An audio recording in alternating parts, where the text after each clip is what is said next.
see everyone. Happy November and happy fall.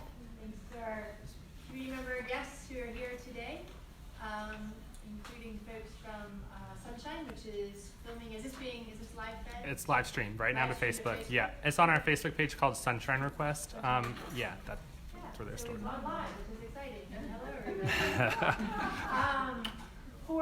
If any members of the community are interested in public comment, please go ahead and sign up sooner rather than later if possible, so we can make sure we budget enough time at the end of the meeting.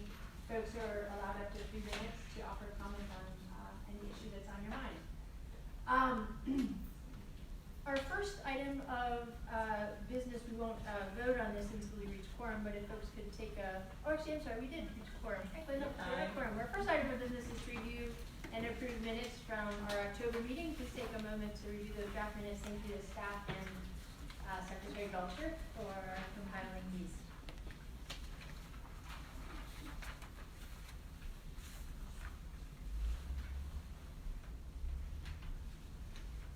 You have a motion to approve?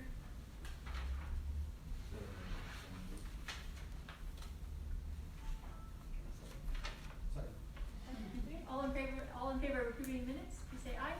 Aye. All opposed? Okay. Next item is we'll get an update from Rashida on scheduled site visits. Yes. And you'll find information in your packet about this as well. Thank you. So you have in your packet your November site visits. We have our first one on Thursday at 10 o'clock to 11 o'clock with Amy Spooner and Irene Wortham. She's very excited. I'll try to send that out an email a week prior to each visit. And after the visit, I'll send a survey monkey that will ask you 3 questions about the visit. You'll have a choice to select the grantee that you visited. The second question, what information would you like to share with other community members who were not able to attend the visit? And a lot of people want the feedback to how you felt about attending the facility and would like some feedback to that day when it happens. Today, we'll be sending out the schedule for our December visits. So that's soon to come. It's been nice. People are very excited for you all to come out and ready and prepared to answer your questions and also visit the facility and meet the teachers who do this wonderful job every day to support our kids in this community. So, great. Can I ask a question? I meant to ask this before. Why is the 11/20 date at the YWCA highlighted? Because that date changed, we realized I scheduled on a Veterans Day, so that did not work. So the YWCA changed it to 11/20/19. So you can still be included on any visit November. You're welcome to attend that, but that date did change to the 20th, and I think we said that out in the okay? Thank you. Thanks for explaining that. Do we have a sign-in sheet also circulating? It's right here. Okay. Great. We'll send that one around so you please go ahead and sign in. Great. Well, we'll move forward into the heart of the matter today. Just to take a quick moment to review the work we've been doing in the last few months. We really wanted to start this new cycle, starting in August, with a lot of table setting and opportunities for shared discussion, presentations, and learning about the state of children's experiences in Buncombe County, and specifically the state of early childhood experiences in Buncombe County. So those have been our last 2 meetings, with lots of appreciation to folks who have presented there. And I think everyone on the committee expressed a lot of excitement for this next step in our roadmap throughout the year, which is really digging into a substantive brainstorming session about how we can continue to strengthen and improve the application process, with particular emphasis on how we're thinking about equity at every step of the way. And our goal today, working with staff, Rachel will be helping to facilitate this. Hey, Al. Our goal today is really to have a robust discussion about how we can build off the foundation of last year's application process, but really make this a process that feels accessible, that feels inclusive, and that really helps to drill down into and capture learning about the work that's happening on the ground and creating a fair and transparent way for us as a committee to evaluate grants. So with that as a frame, today we'll do this discussion and brainstorming session. This will give county staff a lot of fodder. They will take the contents of our discussion today and work to integrate that into application materials for the round that will open up in December of 2020 and be awarded in June of 2020. So at our December meeting, staff will come back with drafted updates of the application itself, the scoring matrix we use, and other application materials for us to do a review on, and if we're ready to approve with the intention that it'll be released and go live later in the month of December. Any questions about that before we dive in? Great. Rachel, can I turn things over to you? Sure can. I was just checking my computer for the notes from our Buncombe. If you go to buncombecounty.org/grants, that takes you to the website for this committee. And we had a brainstorm about the sort of a debrief about the funding process, which I think was back in July. And I'll leave that here for Rashida to look at maybe some minutes during our discussion.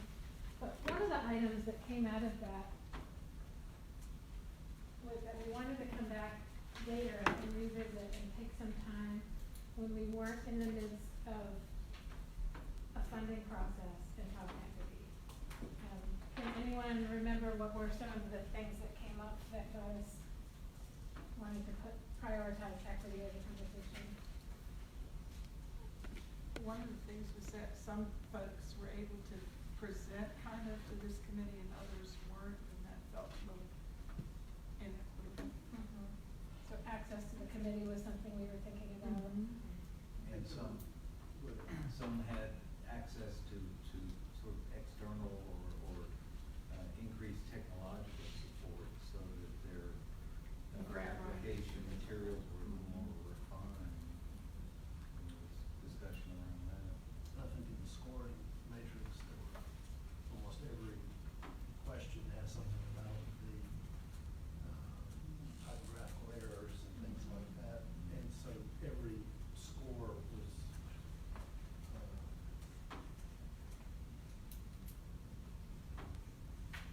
could be swayed by that, and therefore an organization that was less well prepared to present a formal application that's free of typos and that sort of thing might have got lower scores than other ones.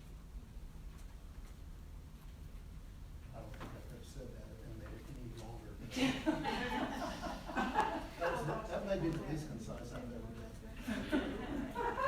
I sort of got lost on that. I heard you say. Application needs help. The scoring. Agreed. Yeah. With emphasis in the scoring process on the sort of written quality of the application was one of the things we talked about. I have a list if you, things to improve and ideas for improvement. Just Is that any good kind of enough? equity related ideas Yeah. to get our juices flowing about, Dr. Weiner has a good point. One of the things that we discussed heavily was we took the time to score and rate Mhm. the items. I think these pieces were a question in that process, but then what do we do when we get below the line of the numbers and what the numbers identified, and then how do we wanna ask that question? We had this whole conversation around that time about a carve out. What if we had a special fund for development or kind of equitable, increasing equitable access? And I think it was related to ones that the committee had interest in, but that weren't the highest scoring. Well, we actually did that before we received the applications, didn't we? Did we do that? I know it got lost then as we started out with the carve out, and then it was taken over by difficult decisions about who was gonna get how much money, and then it went away. But the first couple of rounds, it stuck, and then it got lost. Because the baseline, what I heard loud and clear from so many folks on the committee was that if we're not centering equity in every step of how this work moves forward, then we will miss an opportunity and responsibility to really be thinking meaningfully about equity and inclusion, but also how we respond to the opportunity gaps so many children are facing in our community. So it has to be kind of encoded in the DNA of how we do this work. matrix, not just the question of the application, but sort of our conception of what we're even here for. What you said reminded me that we were thinking about equity in terms of organizations, but also equity in terms of those served by organizations. Right. Like the children enrolled And families served. there was not an opportunity in the application to, maybe this is unrealistic, but to project how many children of color or of low means or whatever our equity definition is that the applicant's expected to serve, which is hard to do, because as we know, childcare is a difficult business at its best in terms of projecting, you know, who your customers are gonna be and so forth. But I just wonder, you know, if we're talking about, to your point, Rachel, there's the organizational equity, and then there's individual equity, and how we're reaching out to families that need it the most and that sort of thing. We didn't really ask about that, I don't think. I know that a lot of us have been through various trainings or are part of different groups related to equity, but this group at early childhood hasn't done that. So my question, when we say equity, do we mean a certain thing? Right. Do we mean racial equity? Do we mean other kinds of equity? Perhaps we should agree on a definition. Any thoughts on that? Does the county have a set of what inclusion means, what equity means, what diversity means? Buncombe County overall has not joined the Government Alliance on Racial Equity or taken on an equity action plan, although some of our different groups have begun, or departments or committees have begun work on that, but overall we've not adopted anything in the area. County Commission hasn't done that in a formal way. I think if you look at the strategies and the priorities we're engaged with, there's a lot of emphasis on racial equity, equity of opportunity across the economic spectrum. Those are I would think the top two that drive a lot of the work that we're doing. But certainly thinking in children's lives around equity, around ability issues, certainly. So I think there's a tendency to frame it broadly, but to understand that specific issues like racial equity, we see such pronounced areas of disparity that if we don't do very targeted work, and instead we sort of use a more broad definition, we'll miss out important opportunities. So I think especially racial and economic equity are the two sort of pillars that a lot of the county commission's work is oriented on, with this issue of affordable housing and the opioid crisis around economic issues in particular. Love to hear other people's thoughts on these questions. You did state in the last meeting in July that it was covering need to reach more minority organizations through different communication methods. That was one of the ways that you guys did it. So with that being said, I feel like it's imperative that we make sure that everyone has the opportunity to know that the application window is open.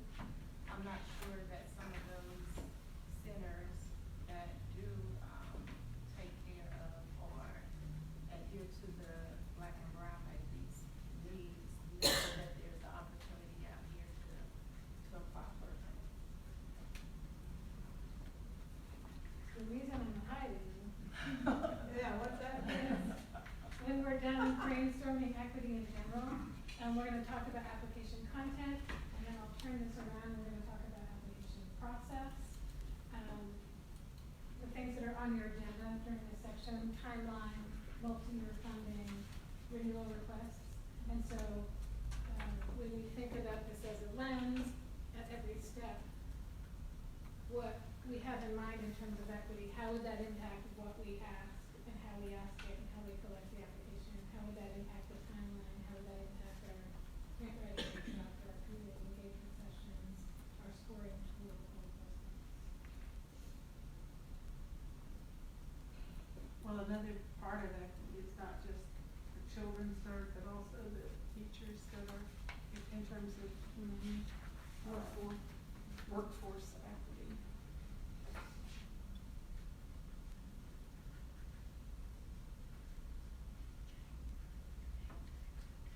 When you say workforce equity, can you say more about that?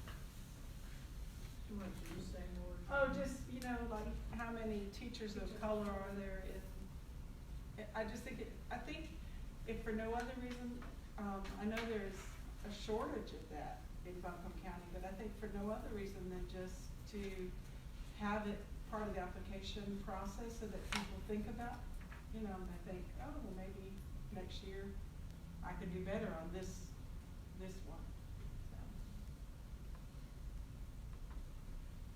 Those who haven't spoken up in this topic yet, any thoughts?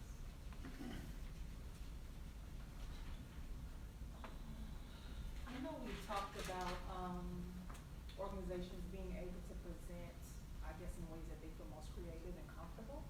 I think we just kind of glazed over it. I don't know how definite that was. If they would be able to submit a video or, present in the best way that showed them in the most, positive lights. I don't know if we really settled on that or not.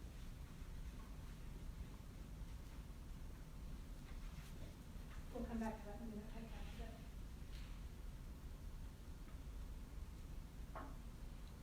I think unless somebody else who hadn't spoken wants to speak up, I think we sort of mentioned this, but our process in terms of, you know, what happens in the room when we're making these decisions and what happens in between the sessions, it's about equity because it's about privilege in terms of who knows whom and who has, who took time to be here, who can, you know, work the process beforehand, who knows how to do that. You know, gets into a whole lot of behaviors that some folks are very comfortable with and other folks are very new to. And I think a lot of that is around privilege and experience. So the comment from the floor, I'll put here in terms of access to community. You mentioned advocating, like self-advocating. and also Understanding how to presentation. advocate, and also our process while we are in this room, you know, who's gonna get to speak from the audience, or if that's gonna be, you know, in bounds at all. I'm hearing from that two different Maybe. topics. One being systems navigation and how to facilitate navigating the process. The other being the rules of our process. Bingo. I wrote down rules of order, I was thinking the same thing, part of it is. But then also, you know, is there a way for us to facilitate navigating the process for those applicants that maybe need a little pointing in the right direction? I heard very directly from some folks that the process just felt very intimidating. Applying for a formal grant felt intimidating. Applying to the county felt intimidating. Coming to a county meeting felt intimidating. So I think it would be really exciting that our community engagement team does such great work thinking about how to build those bridges and help with navigation support. But I heard people say that really plainly and clearly, much less showing up and advocating than meeting for an application. Rachel, what I was gonna say is I think there's an opportunity maybe for us to reach back. If applicants have questions or want to have someone help them navigate, the committee could in some way be willing to do that.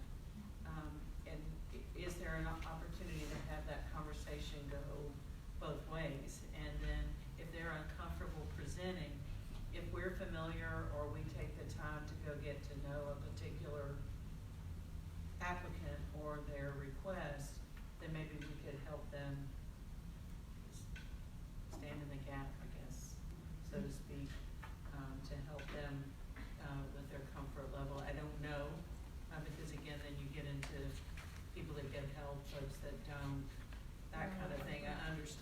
I don't know, I just was thinking about, I think that would be more of a staff worksheet. Yeah. I don't think, I would be uncomfortable having us advocate to each other. I agree. staff is, I was just thinking. I don't know if you have the capacity to do it as staff, but it seems to me that staff would be the place where any kind of technical assistance navigating the system rather than, because of, if Al comes out and comes in and tries to convince me of something, I'm gonna vote yes.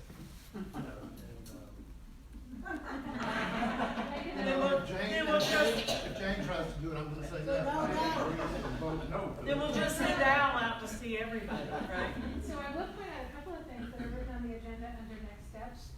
When we did the roadmap creation, we put a couple of items, on the actually they're both on January, as part of our intended process for the upcoming cycle. One was a special meeting of this committee for the purpose of community engagement. So we talked about holding that meeting in a community location, not the county main office, and inviting some kind of structuring that meeting in an open way so that there could be dialogue between the committee and members of the public / potential either current grantees or potential applicants. And we also put in a grant writing workshop on the agenda, both to occur during January, so that could be a time when some of that either more formal or less formal support happens between staff and groups that wish to apply for funds.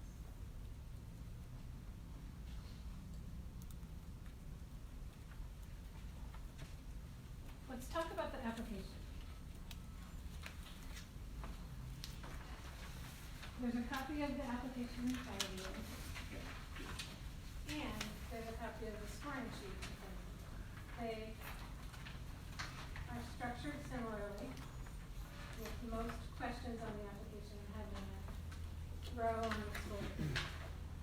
Some of the general feedback that we captured during the debrief in the summer was this application sure was long.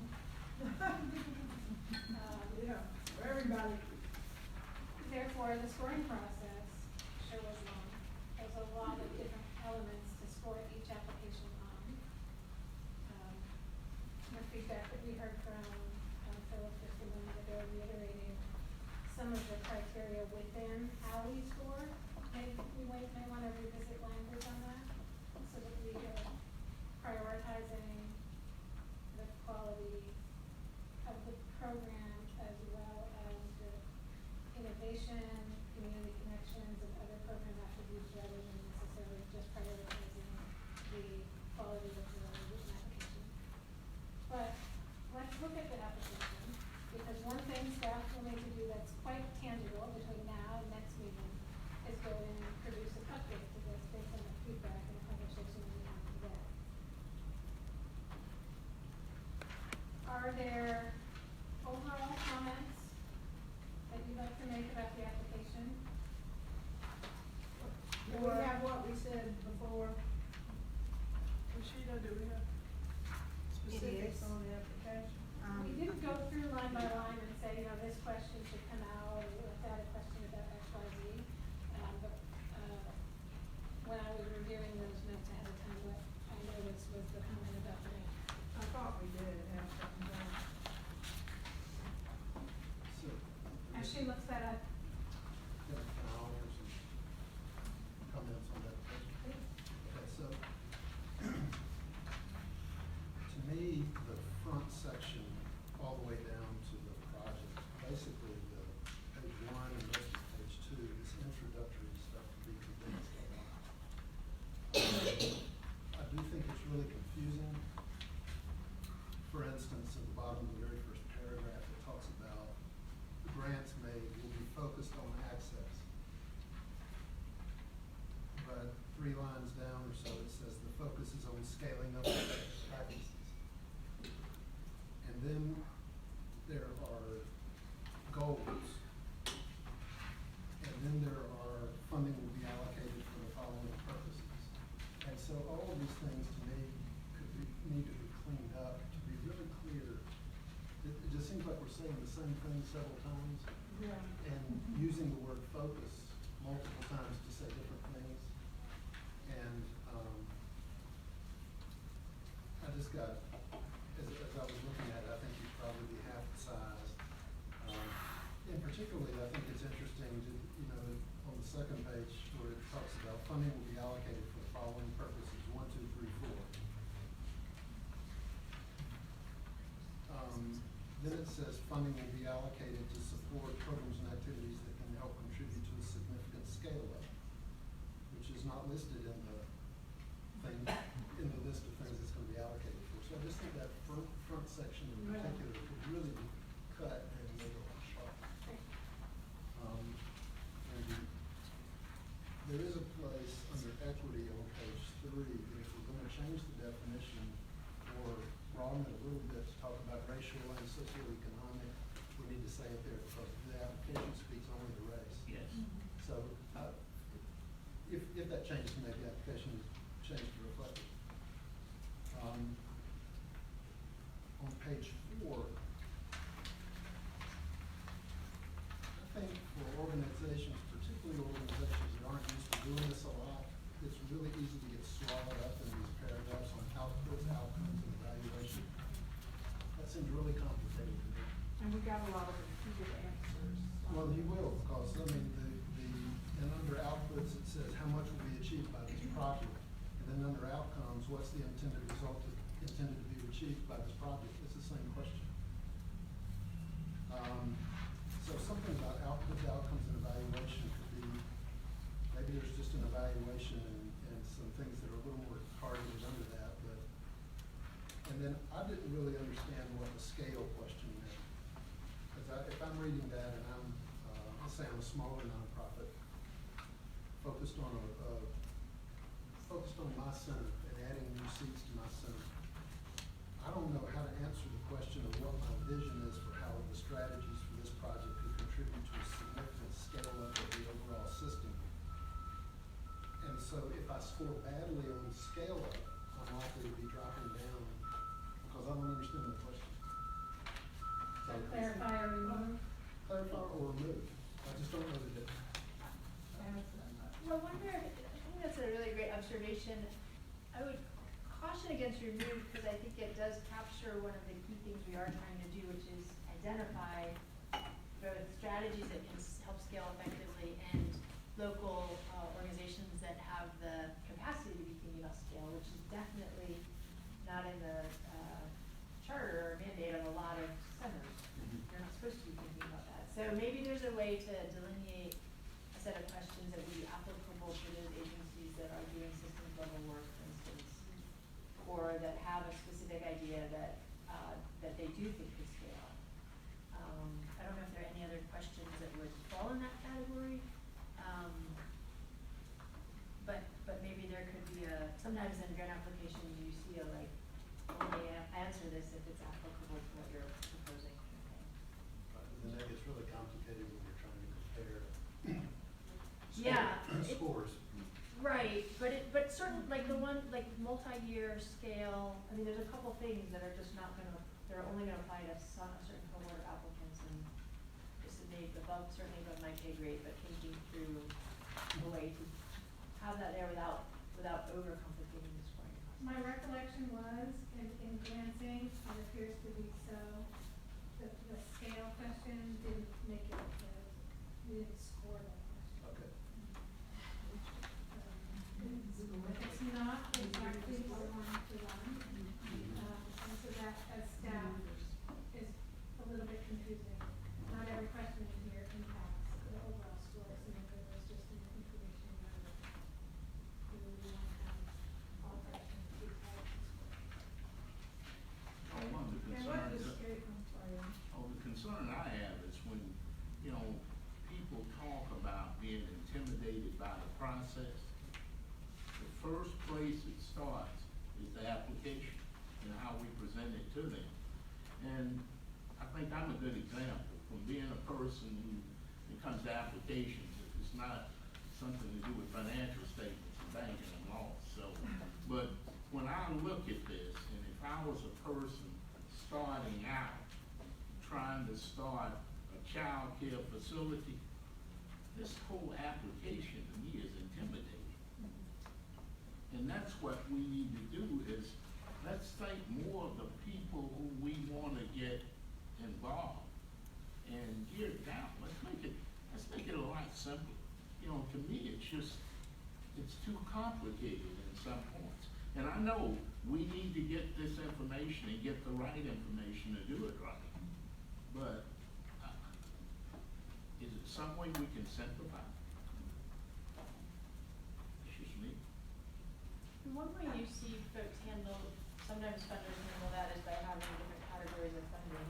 This kind of speaks to that idea we floated and entertained for a while, was that there might be a category of funding for startup or earlier stage centers or centers that, are squarely focused on running the center per se, where there was an opportunity for a much simpler, more elegant kind of application, and then a type of application that was sort of speaking to those entities locally that are thinking about significant expansion or multi-sector collaborations or things that will help us move from scale, would mean moving from serving 1/3 of kids to 2/3 of kids, for instance, how we do that. And that might warrant kind of a different degree of Yeah. us asking for details and us then being able to use that in the dashboard to really figure out what's working, what's not. Because it's one thing when we get applications from school systems who do it, or YWCA, or some of the bigger nonprofits. But from the startups or the smaller ones, that's another, you can't make one size fits all, I don't think. Even though we wanna be fair and do it that way, but you might touch on something, have an application, several different ones designed, for different type of organizations, I don't know.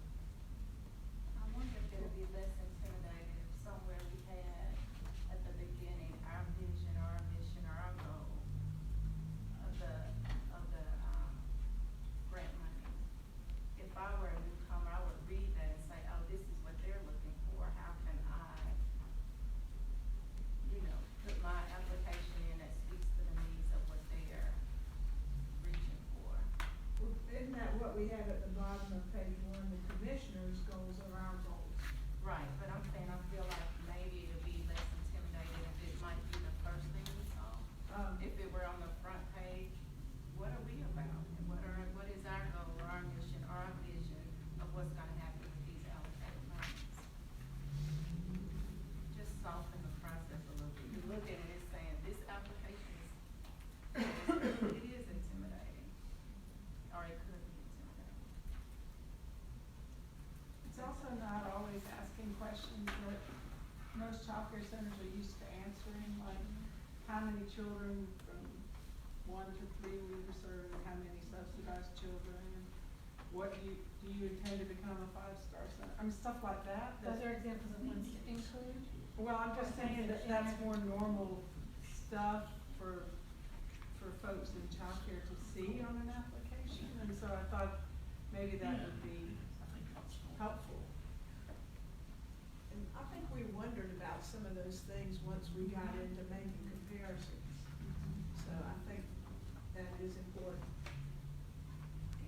It seems to me like having questions that are really evaluating, at least in my mind, I think I see 3 different types of applications. One is access to quality, care, early childhood care. The next one was workforce development. And the next one was really something I did in my mind called infrastructure or best practices. And so we were trying to have one set of questions that help us evaluate projects that potentially are working on 3 different areas. And I think that gets kind of what you're saying, it's hard to have that, the scalable question, might apply to one, but.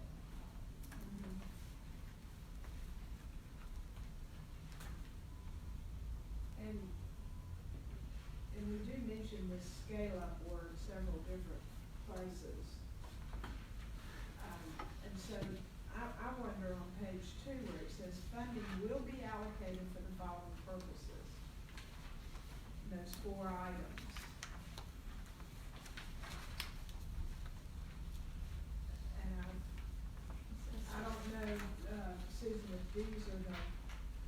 talks about workforce there, it talks about some infrastructure stuff. You didn't specifically mention classrooms or slots I as said an access agenda. to quality care is Oh, kind okay, of what, access. Numbers. Yeah, Yeah, that's numbers. okay. And maybe that's sort of what that was saying, but, I think that's a very direct statement. We will allocate funding for these purposes. Are we open to something that might be a secondary service?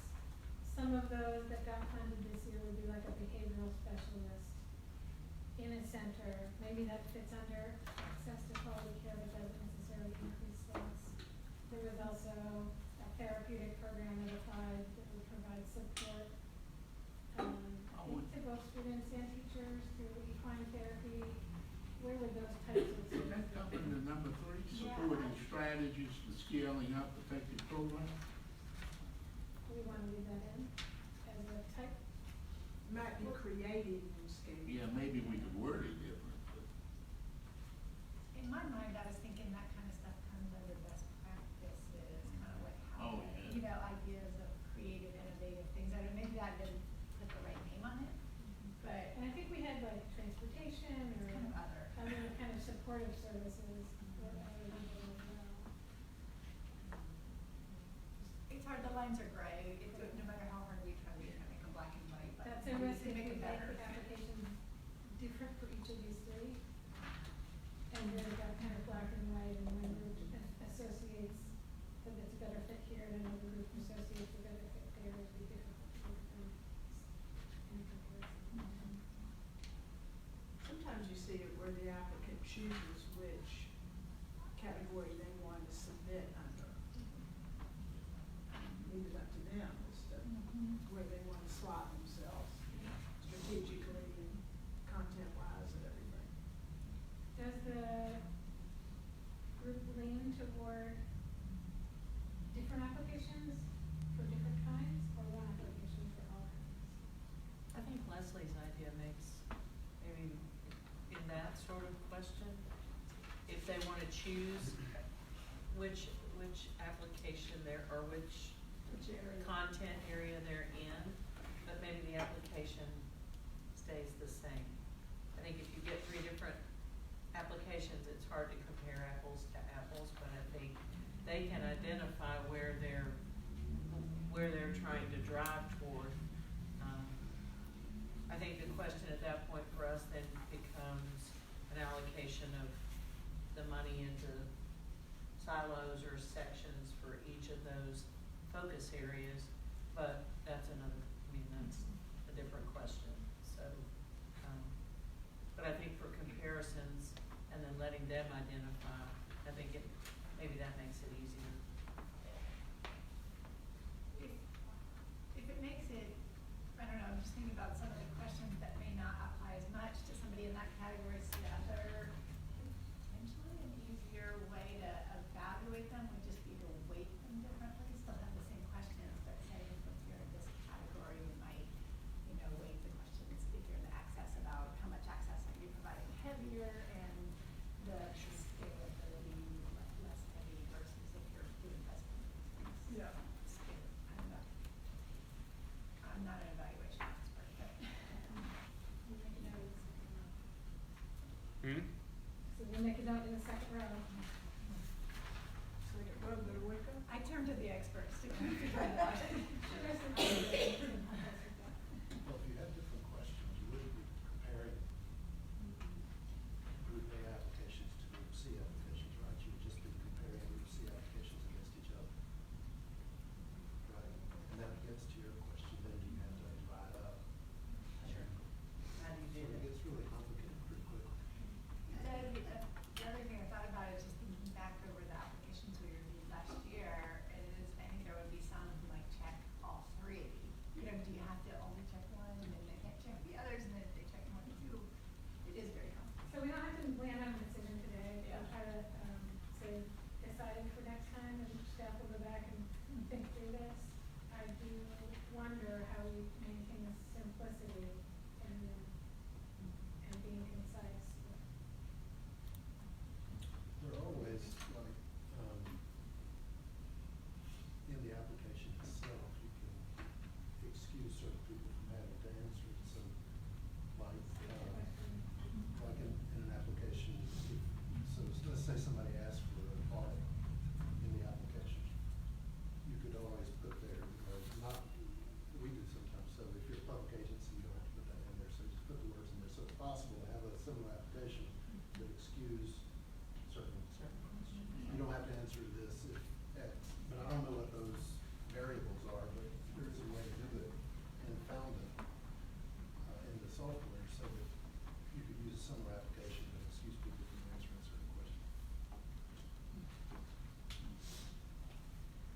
if it would be helpful and maybe simplify if we had a glossary and it was defined, what do we mean by equity, what do we mean by collaboration, what do we mean by scale loss or whatever this was, scale.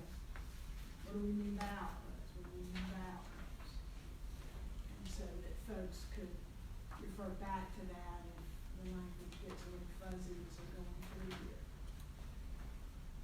And hopefully that is helping us by helping the applicants fill out the application and understanding what the words mean, rather than putting their own interpretation.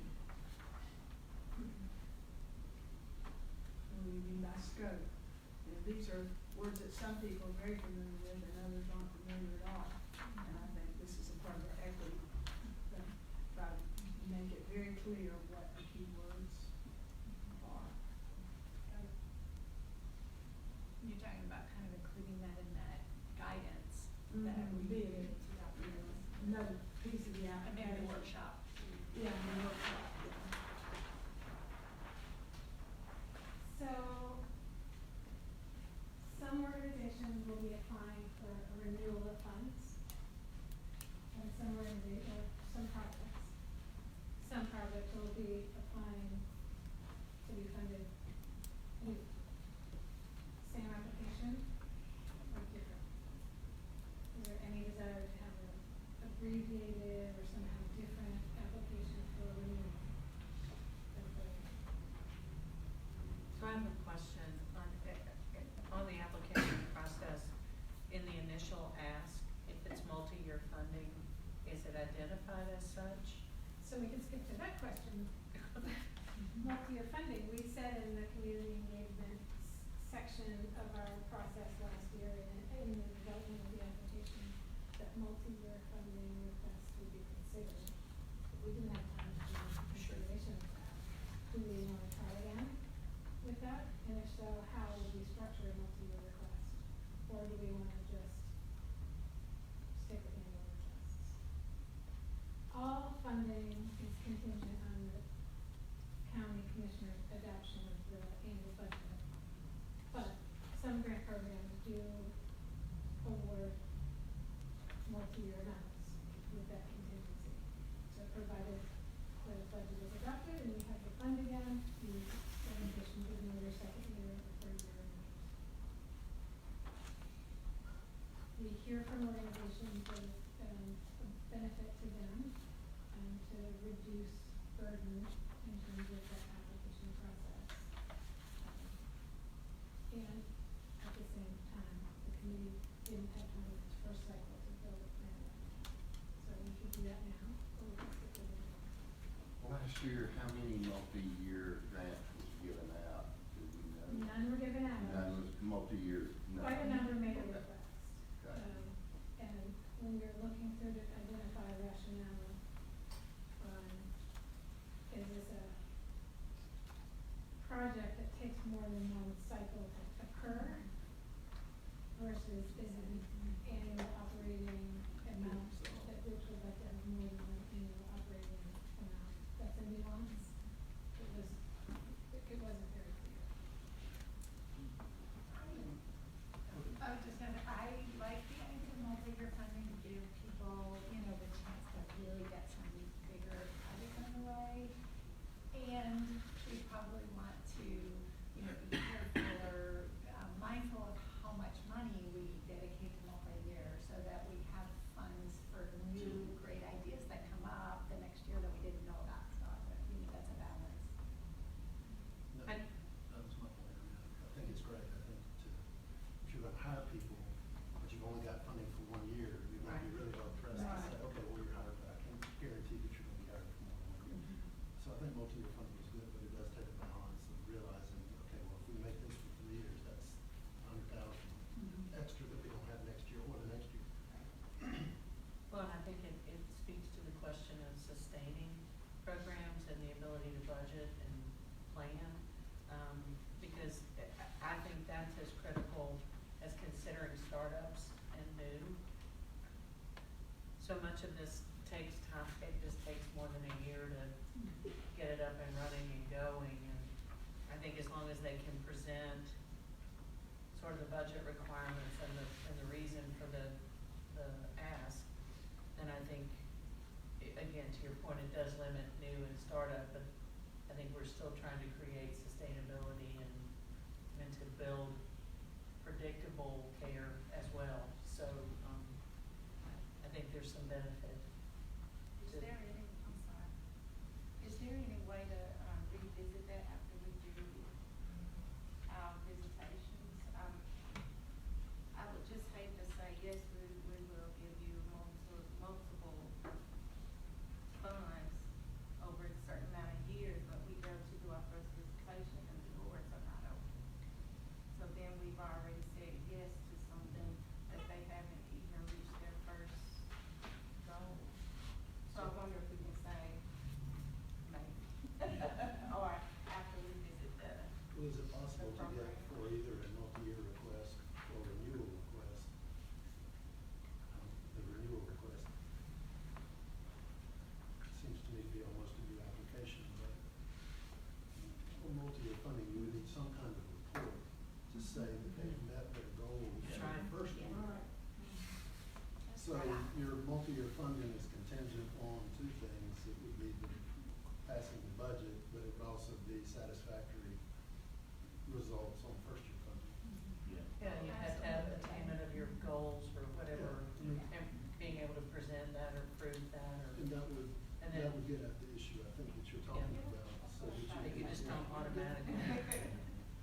I think that by definition makes a second or third year request application different from the first year, because, and I don't know, you know, in terms of reports that the centers have to, you know, report their feedback, it could be that report is incorporated into that request, kind of Mhm. contingent on, you know, some satisfactory movement toward the goals.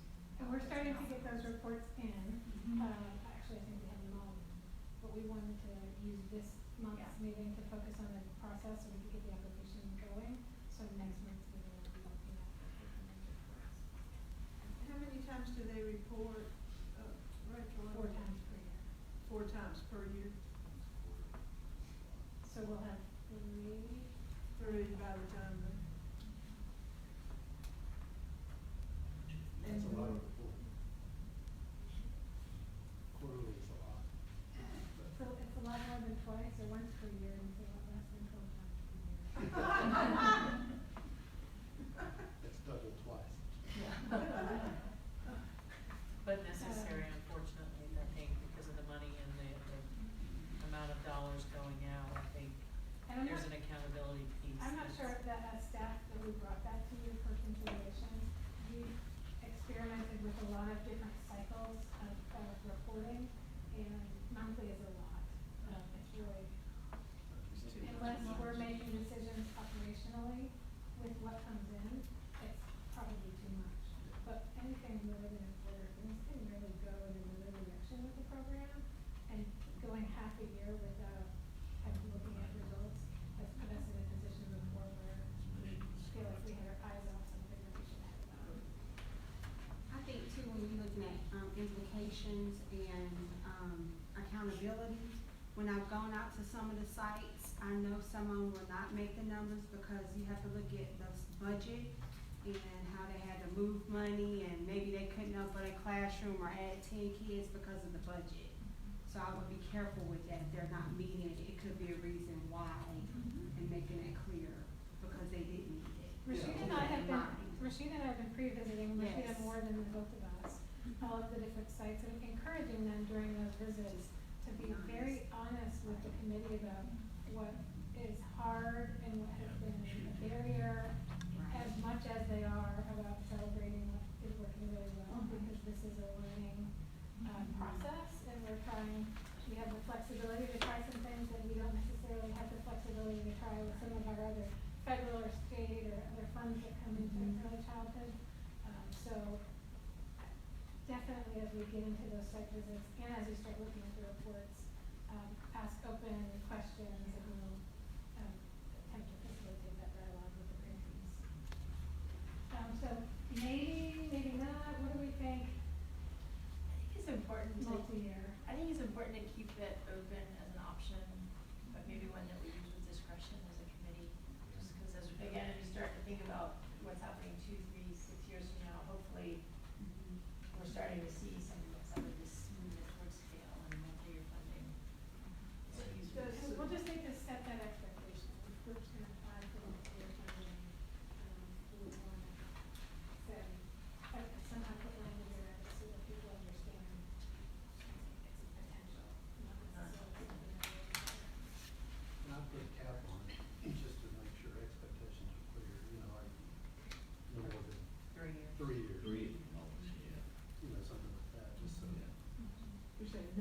3 years of funding.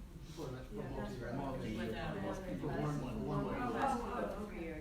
Well, I think this gets us into where my head was going was, how does the committee and the commissioners perceive this, funding? Is it, you know, start up and help folks get launched and then we back away and we invest that money in another group, or funding that's being invested in a sustainable way every single year? And, you know, once we invest in a project, then, you know, do we own it, so to speak? And are we gonna invest in it every single, or are we expecting, is there a question we need, like a lot of applications have, in terms of how are you gonna fund this going forward? Or do we expect to fund it going forward? At some point, then we've filled our bucket. We've funded everything we can, and we can't accept anything new. Because people are gonna, suspect, would want sustainable funding. And how does that work in a childcare business? You know, these projects are so different, really. We have the luxury of being a newly formed grant fund, that we don't have to face that just yet, but that is going to be something that the committee will need to make some determinations around in the future. And what, of course, I would hope is that the commissioners would put more money into it.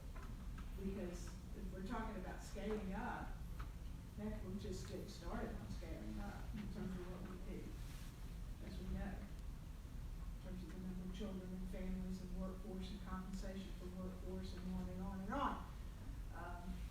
So maybe there's some way to use that to our advantage. I think it's a great question that kind of gets to the question that's both strategic and philosophical, which is sort of what's the highest use of this $3.6 million annually? We know it's a lot of money, but it's just a portion of the 20 million you need to really start moving the needle, or the 60 million you need annually to definitively move the needle. So to me, the great question that sits before this committee all the time is, what's the most strategic use of this 3.6 million? Based on what we know today, I'll keep putting my chips the place I have been, which is saying it's helping us learn how to expand access and sustain expanded access and really crack the code on the workforce development piece so that we can move significantly beyond serving just a third of the children in a fairly fragile system and really start moving towards the benchmarks. I mean, I would love to see universal pre-K in our community with a very robust birth to 4, birth to 3 runway leading into that. So that's how I sort of think about that, Leslie, is that's the question we should ask every time we convene. Mm-hmm. And some of the projects we're funding will show great success, and it'll be clear, I think, that it makes sense to continue funding them. Others may struggle, or it may become clear that it's not the highest use of this funding to keep providing operational support to help close a deficit year to year. Right. You know, I think those are the kinds of things that the performance dashboard will help inform, and the committee has to sort of chew on every time we take a look at these questions. It's great questions to put front and center. I think I have a real problem with this application, just as, my other background is as a writer. And I feel like it's just, as Al said, too many words, too many questions. It's more questions than my daughter had to fill out for medical school. And, you know, I'm just saying. Yeah, I mean, it's intimidating as hell to have, you know, character limit 1,000 and you have 1, 2, 3, 4, 5, 6, 7, 8, 9, 10, 11, 12, 13, 20 questions with that many characters. I think we could consolidate and summarize, like Phil was saying, summarize. That's been a really consistent piece of feedback that we've heard generally from the way you're framing it and the way that Al framed it. Philip mentioned 3 questions that could maybe turn into one. If your eyes land right now is a great time to point out, you know what, this question didn't do anything for me. I felt like it was answered elsewhere and it could go.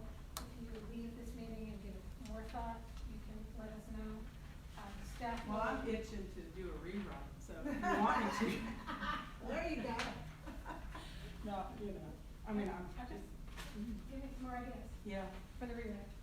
well, outcomes, outputs, as Phil said, put one general thing that says what, you know, what do you think you will accomplish with this project?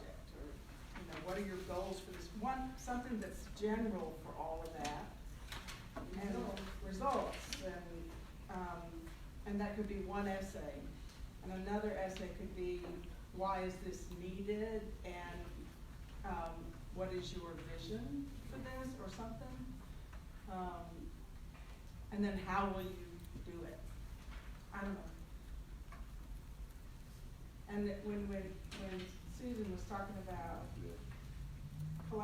some of these don't apply, you know, like collaboration for a new startup in West Asheville, a little tiny home childcare.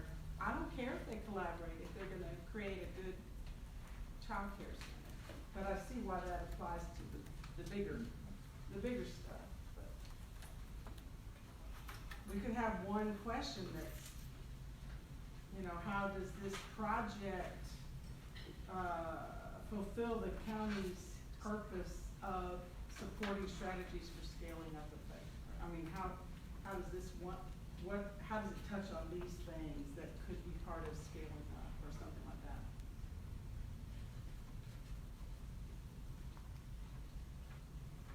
I have two other questions in regard to that. So the examples that are listed on page 2, they're pretty specific, and therefore I wonder how suggestive, they're really suggestive. So now that there's a year of grant making behind the committee and those grants are listed on the website, you could probably shorten just in terms of clearing up space by letting people referring to things that have already been done, and that'll give them a flavor. But if you put examples in here that are pretty specific, I'm afraid that's too suggestive, or people might feel, well, I can't do that. And the other thing is that this application, and I guess it's a question we have to decide, this is the application for this past year, right? Yeah. So we were only allowing, somewhere in here, we were only allowing capital projects that were restricted to public schools. I need an answer on that, and I'm waiting for it, and I wish I had been able to bring it. Oh, okay. Oh, you mean that still may be the case this year? Have you heard anything on that? I have not. Okay. Is that up for reconsideration? And who makes that call? Is that the county commissioner? What is that? It's an interpret, it's a We have interpret. different county managers, right? Than whenever That's true, we this was created- an interpretation, of general statute that,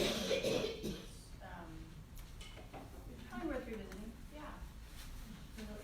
We had input from county attorneys, county manager, and school of government last year, but it would be good to revisit that. The way that it was stated was open-ended, we said in the first year, because it didn't feel like we could settle. This is my experience with the law, and the different attorneys interpret it differently. And so we had this set of interpretations, and as staff were trying to figure out what's allowed, and it was like, well, complicated and conflicting. So our county manager at that time, Mr. Wood, said this is the course that we'll take, which is the safest course, the lowest risk, and we'll be up for the first year and see. And so my question is that where we're staying out of capital for nonprofits, or other organization types, or can we do that?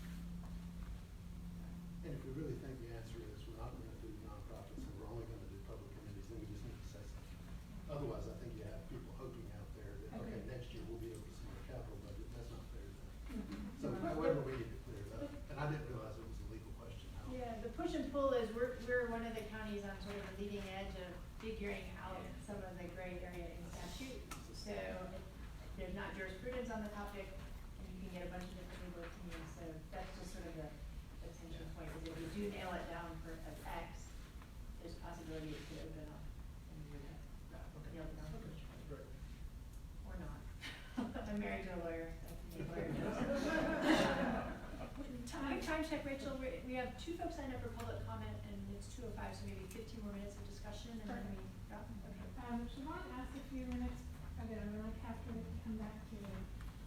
We brainstormed what about taking applications in alternate way, it wasn't through the online application component. Does the group wanna think about that, or stick with one method only for a package? That's been real successful with people like Kofi, having alternate ways. And couldn't we just copy their method, or would that work for this? Which I method don't are know you the saying? answer to that. Between like video. It's been successful for who? The Kofi grants, Oh. they have alternate, I can look into that. Seems to me like video would be helpful as an adjunct, but not in place of written material. I think we would still need something in writing, at least. Let's, And this gets into equity too, a little bit, in terms of how do you compare? One thing that we've done for other grant programs is organizations that have less comfort, or experience or access to the online tools is for staff to sit down with them and sort of interview and through dialogue help to create the product, which is the written application, but it's not the responsibility of the applying organization to create it on their own. That's certainly reasonable here, if you think about it to be something. Do we have resources to do that deal? Does the staff feel like they could do that? Yeah. I mean, I think the goal is to try to help support people, you know, in organizations who may not typically have all the, you know, have lots of experience applying for grants and get new ways of thinking, so we wanna do that. And we wanna be sure that we have a process that we can fairly evaluate the, you know, grants against, you know, each other, cause we wanna make sure we're, you know, putting the money in the right place for the outcome, so that's a balance. I mean, if the staff would do that, that sounds like that's achieved. You could also add, and I don't remember, I don't see it on the application here, I don't see blanks for it, but there are places where you could have an optional upload of something supporting it. So if you have a video, you wouldn't, in this case, Rich, you wouldn't be supplanting the written application with it, but you would have an optional upload of, it, you know, it could be a research report that you did, or it could be a video or something else. Would you want that to be the only method that the organizations communicate with the committee through the application? There was a fair amount of back to that kind of self-advocacy, by some applying organizations, through relationships or reach outs to members of the committee, but not all organizations do that. As a grant-making committee, we can provide guidance on, here's how we would like grantees to, or applicants to communicate with the committee. There could be in-person presentations, we could be have more than one. We could not limit it, just leave it unrestricted, and it is what it is, or we could put it where we are. I'm thinking about the process that I went through comparing the ones that we received. And I was doing a lot of going back and looking at, now, what did that group say? And looking at my scores and saying, well, does that align with what I thought this group was doing? And trying to be fair that way, to be consistent myself in the scoring. I think it would be hard to do that if we were expected to upload this and, you know, certain ones with paper, certain ones with video, certain ones, how do we? I know with the How do we do that? JCPC process, they That's have the juvenile application. crime prevention. Yes, and I was on that for 3 years. They have an application process, but each group who applies has 15 minutes to present, answer any questions that you may have, I like that. and it's equitable I like towards that too. everybody. It's not if you make it to the meeting, you're asking questions, they have 15 minutes you have to ask them anything, you can clarify any kind of information, and it's quick and it's fair for everyone to do that. And they like to meet who they're giving the application to. is that the only application, or is that, that They also do a written presentation? application. is They that- do a written application, but then you have 15 minutes, because I know last year was a lot of questions, like Leslie said, but it gives them 15 minutes, you can ask them any question, clarify any information, and that's it. I like that. I like that too. There's one method where, groups are invited to come in and make a presentation to the grant making body. And there's another method where applicants are asked to be in the room, like the city does for some of theirs in case questions come up. They're- I like making everybody do the same thing, so the same steps, yeah. Be consistent. And then we also I'm really worried have a about base to every one of them, comes read. I think if you're What's the potential pitfall? intimidated doing an application, the idea of standing up in front of this group and asking for money is a whole other level of intimidation. Well, it wouldn't be asking for money, it would be explaining their, Yeah, but that's not what they're gonna do. I don't think. I mean, this is an applicant to a donor. yeah. So my feeling is that's a difficult thing to do. You're gonna have some That's great the- presenters, that's and the you're same gonna have thing. some horrible presenters. And there's another place bias comes in. I mean, that's just my feeling about it. I I've think seen it that work puts both an amount of ways. pressure on people that's Yeah. tough. But Yeah. you know, I mean, Yeah. But I do think it's unfair, the process that we had last year where some was able to come here while others were not. Right. And I think they can decide who can speak the best to their program or something, that's just how reality is. And I think that's just a way to do that. If it doesn't work out next year, then it doesn't, but I think that's a You'll way know more that next you year. try, I mean, yeah. I We mean, try it's to make just- it as fair Yeah. as possible.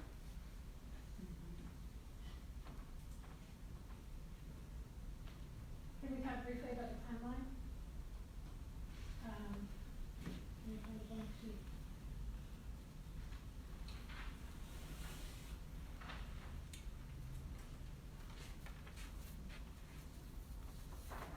Rachel, I have one quick question before we move off of what we're talking about. I know when we left it, this is back to the multi-year funding and the guidance that we're gonna put into, for people about multi-year funding. If we, I have a little concern if we say we might give multi-year funding, but we might not, that might, make it hard for people to write their proposals, you know, to say, I mean, and we might need to say, if you had the opportunity for multi-year funding, then what would be your outcome developments from the first year, and then what would they be the second year? Because I think as a, these grant applications, you would write it completely differently if you know it's 1 year versus multi-year. Does that make sense? I don't know if we Do a recommendation? well, if we could decide so that when we put the guidance out, you know, we either know we're gonna have multi-year funding or we're not. Or the other option would be, you know, are you applying for multi-year funding? If so, what would you accomplish in the first year and what would you accomplish? in the Rather than second creating year? a higher budget. Right. Yeah, I don't know, some way to make it not too cumbersome on the grant, like having to write a 1 year and a multi-year grant. I don't know. It'd be interesting to see, like what you're saying, Susan, if it was, they fill out an application for 1 year and one for a multi-year, and then compare the two to see where they're going. But with the option that we've not made our mind up yet, to see what their strategy is going to The be. strategy. I mean, you could also just, you can say we're open to multi-year funding, but that doesn't mean you have to award multi-year funding to everybody who asks for it. So you could get you could get 2 requests for 3 years, for instance, and one you like and one you don't. And you could, you know, you don't have to decline, you could just award 1 year funding to the person who asked for 3 years. You could have a question that says, if you don't get multi-year funding, would you still be able to operate this program? And what would you accomplish or And what would something, you because accomplish? I mean, I if think we're there's a gonna way. evaluate it, we couldn't evaluate it against the 1 year outcomes without knowing what they're gonna accomplish. And you'd hate for somebody to apply for multi-year funding, and then we don't award it, we decide we can't for whatever reason, don't want to, and then they're completely out of the running, Right. and don't win, you know, you could be afraid of that. I'm just trying to think. Yeah. And the way it's written, kind of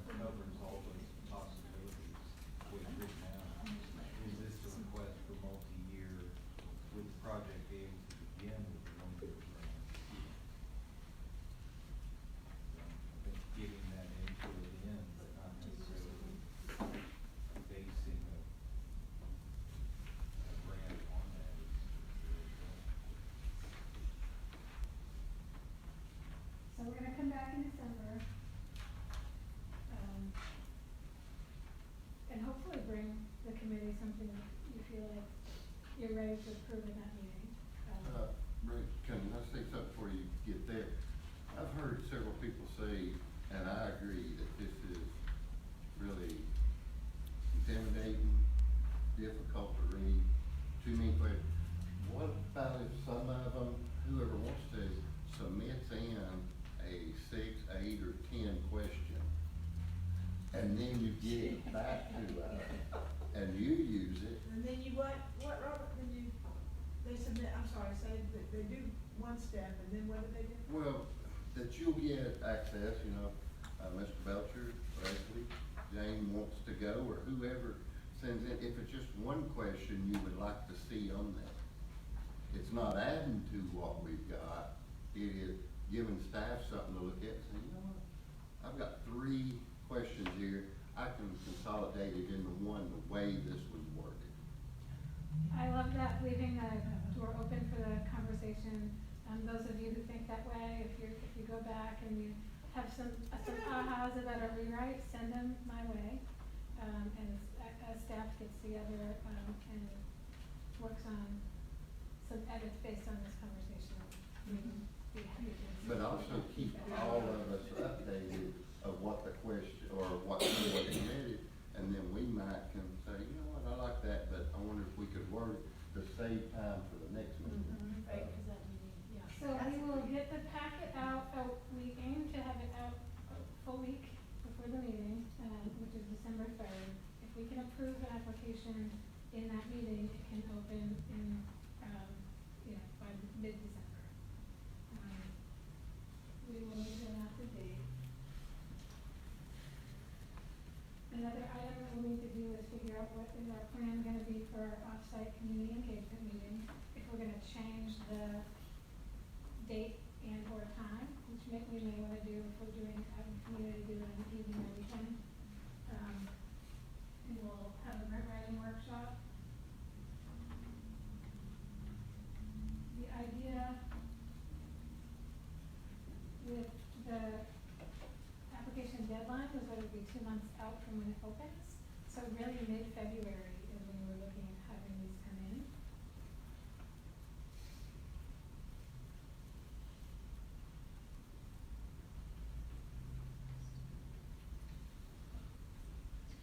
Which means we can give access to the committee, so that when we get to the meeting in March, we can begin our orientation and start talking about the applications and conduct that grant review much earlier than we did last year. As you remember, the application review at some point during April. What are we gonna do with all that time? What are we gonna do with all that time?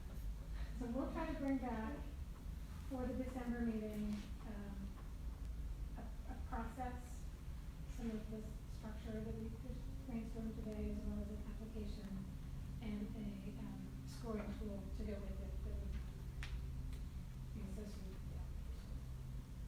If we do end up hearing some sort of presentations, that's gonna take a while.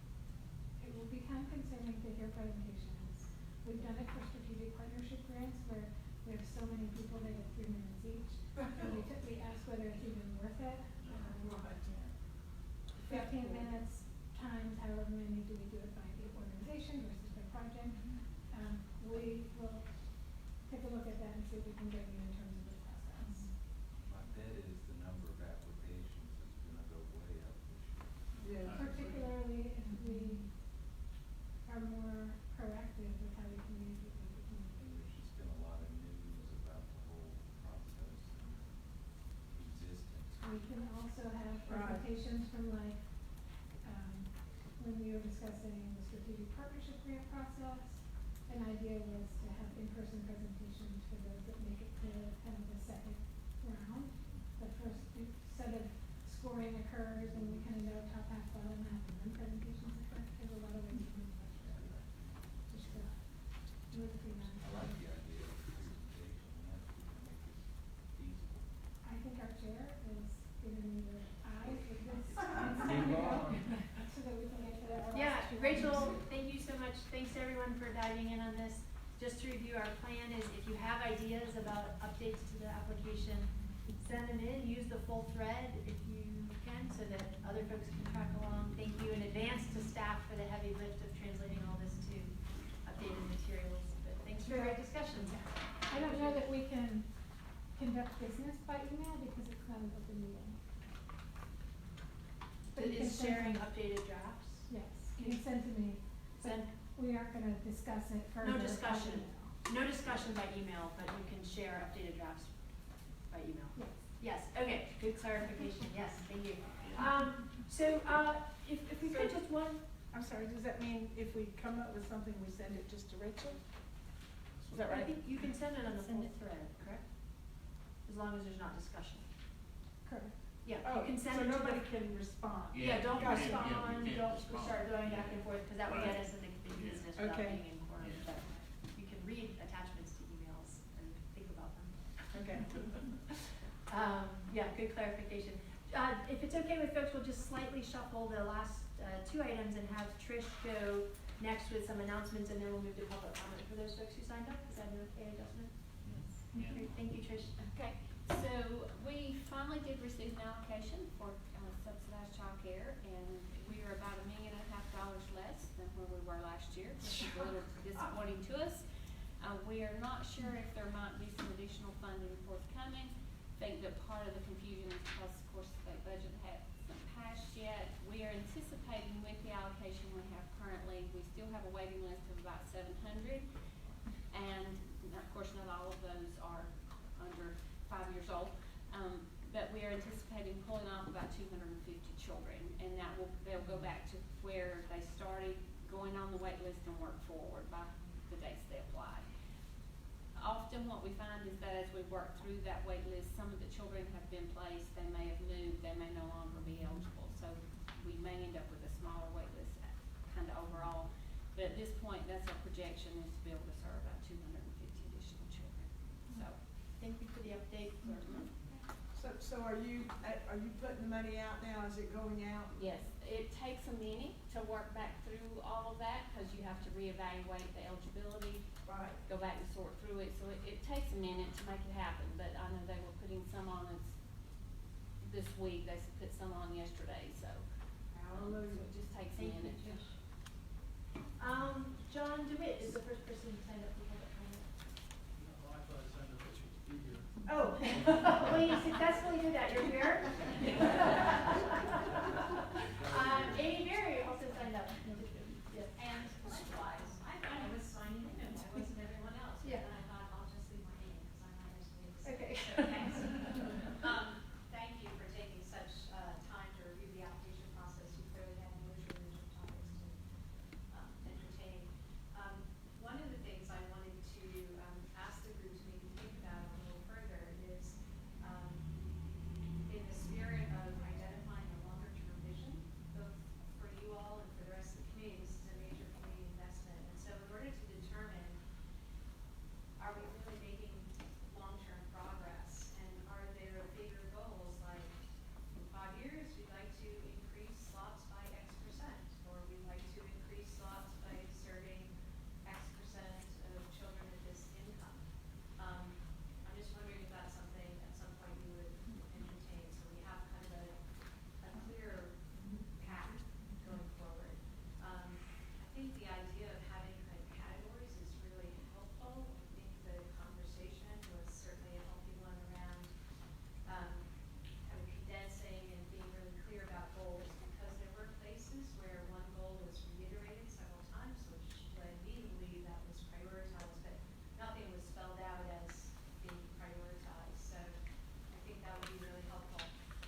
close up, with just a reminder that our next meeting is December 3rd, 1 o'clock here in this room.